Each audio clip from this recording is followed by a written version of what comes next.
Chaque entreprise familiale est particulière et les réponses à apporter en matière de transmission doivent être adaptées. Malgré la diversité des situations rencontrées, il existe quand même un point commun entre les dirigeants de ces sociétés. L'actif professionnel représente une part significative du patrimoine. Ce déséquilibre entre patrimoine privé et professionnel constitue une contrainte forte lorsque la question de la transmission se pose. Le risque est de répartir les titres de l'entreprise entre les enfants aux intérêts parfois divergents et de menacer la bonne gouvernance de l'entreprise.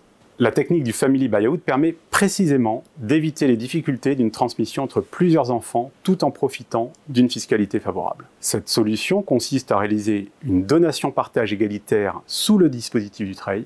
L'enfant repreneur reçoit les titres de l'entreprise, à charge pour lui de verser une soulte en capital à ses frères et sœurs, de sorte que chacun reçoivent un lot de même valeur. Cette première étape est très avantageuse puisque si les conditions du DuTreuil sont remplies, l'abattement de 75% pour le calcul des droits de donation profite à tous les enfants, y compris à ceux qui bénéficient d'un capital. La question du paiement de la soulte par l'enfant repreneur à ses frères et sœurs se pose alors. Dans le cadre d'un family buyout, ce sont les dividendes distribués par l'entreprise qui permettent son règlement directement ou par l'intermédiaire d'une dette bancaire. Lorsque les titres sont détenus en direct, les dividendes sont imposés à la flat tax de 30%, voire de 34% si on tient compte de la contribution exceptionnelle sur les hauts revenus. Mais il est possible de financer cette soulte sans frottement fiscal.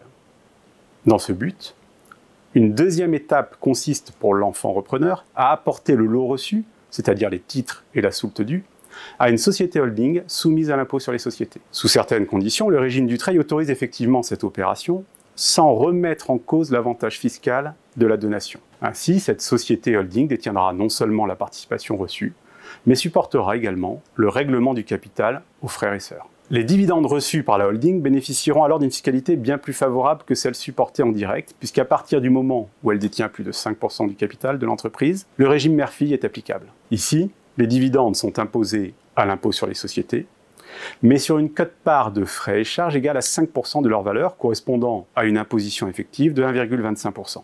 La quasi-intégralité des dividendes servis pourra donc être affectée au règlement de la soulte ou au remboursement de la dette bancaire le cas échéant. Ce dispositif concourt à préserver l'entreprise dans la famille en permettant de donner une majorité à l'enfant repreneur et des moyens financiers à ses frères et sœurs.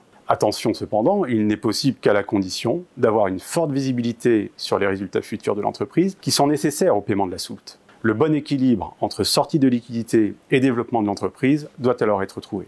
Parce que les enjeux d'une transmission d'entreprise réussie sont multiples, les équipes Mescar proposent aux dirigeants un accompagnement global basé sur nos métiers d'ingénierie patrimoniale, de family office et d'investisseurs en private equity.